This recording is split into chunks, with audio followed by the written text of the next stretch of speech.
Today, we're exploring 5 documented cases of people who allegedly sold their souls and the horrifying consequences that followed. Trust me, you'll never look at success the same way again. Story number 5, Niccolò Paganini, the Devil's Violinist. In the early 1800s, Niccolò Paganini was the world's most famous violinist, but his talent was so supernatural that people genuinely believed he'd made a pact with Satan. Witnesses described his performances as otherworldly. His fingers moved impossibly fast, and he could make sounds no human should be able to create. But here's where it gets creepy. Paganini himself never denied the rumors. In fact, he encouraged them. He would perform pieces so complex that other musicians claimed they were impossible to play. His most famous composition, Caprice No. 24, was said to be dictated to him by the devil himself. The price: Paganini lived in constant physical agony, suffered from mysterious illnesses, and died looking decades older than his actual age. Even on his deathbed, the Catholic Church refused him a proper burial, convinced he had sold his soul. Story number 4, Giuseppe Tartini. And the Devil's Sonata composer Giuseppe Tartini had a dream in 1713 that would change music history forever. In this dream, he claimed the devil appeared to him and played the most beautiful violin piece he'd ever heard. When Tartini woke up, he immediately wrote down what he remembered, creating the Devil's Trill Sonata. But here's the terrifying part. Tartini said what he wrote was just a pale shadow of what Satan actually played. The piece became his masterwork, but Tartini was haunted by it for the rest of his life. He claimed that every time he performed it, he could feel a dark presence in the room.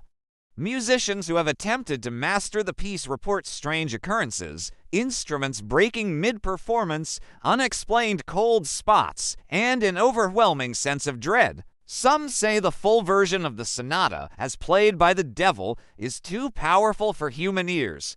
Story number 3, Robert Johnson, a Crossroads blues legend. Perhaps the most famous soul-selling story comes from blues legend Robert Johnson. In the 1930s, Johnson was a mediocre guitarist who couldn't even get gigs at local bars. Then something changed. After disappearing for several months, he returned with superhuman musical abilities that stunned everyone who heard him play. Fellow musicians claimed his transformation was impossible. You simply don't go from amateur to master overnight. Johnson himself fueled the legend, singing about meeting the devil at a crossroads and trading his soul for musical genius. His songs Me and the Devil Blues and Crossroads seem to be autobiographical confessions. The price: Johnson died mysteriously at age 27, reportedly poisoned, but witnesses claimed his final words were about the devil coming to collect. Even more chilling, many of the greatest rock musicians who covered his songs also died at 27, leading to the infamous 27 Club curse. Story number 2, Urbain Grandier, the possessed priest. In 1634, French priest Urbain Grandier was accused of making a pact with Satan, and the evidence was a literal contract signed in blood. The document, allegedly written in Grandier's handwriting, promised his soul in exchange for love affairs, power, and worldly pleasures. But here's what makes this case terrifying. The contract was supposedly signed by multiple demons, including Satan himself, in infernal script. Handwriting experts couldn't explain how the document was created, as it contained characters from languages that didn't exist at the time. Grandier gained incredible influence and seduced numerous nuns, causing mass hysteria and alleged demonic possessions throughout the convent. When authorities finally caught up with him, witnesses claimed supernatural events occurred during his trial: unexplained fires, voices speaking in unknown languages, and even levitation. Grandier was burned at the stake, but the possessions continued 4 months after his death.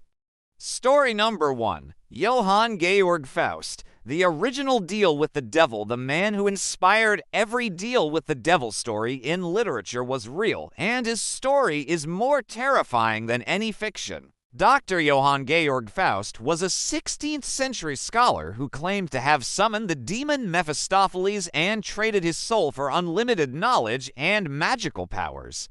Contemporary accounts describe Faust performing impossible feats, predicting the future with perfect accuracy, summoning spirits of the dead, and demonstrating alchemical knowledge that was centuries ahead of his time. He could allegedly make himself invisible, travel instantly across great distances, and even bring historical figures back from the dead for dinner parties. But witnesses also reported increasingly disturbing changes in Faust as his 24-year contract neared its end. He became paranoid, aged rapidly, and claimed he could hear demons calling his name. On the final night of his contract, neighbors reported hearing inhuman screams and seeing supernatural lights coming from his house. When they investigated the next morning, they found Faust's body torn apart in ways that defied explanation. The walls were covered in claw marks, and witnesses swore they could smell sulfur for weeks afterward. Whether you believe these stories or not, they serve as a chilling reminder that some things in life might not be worth the cost. What do you think?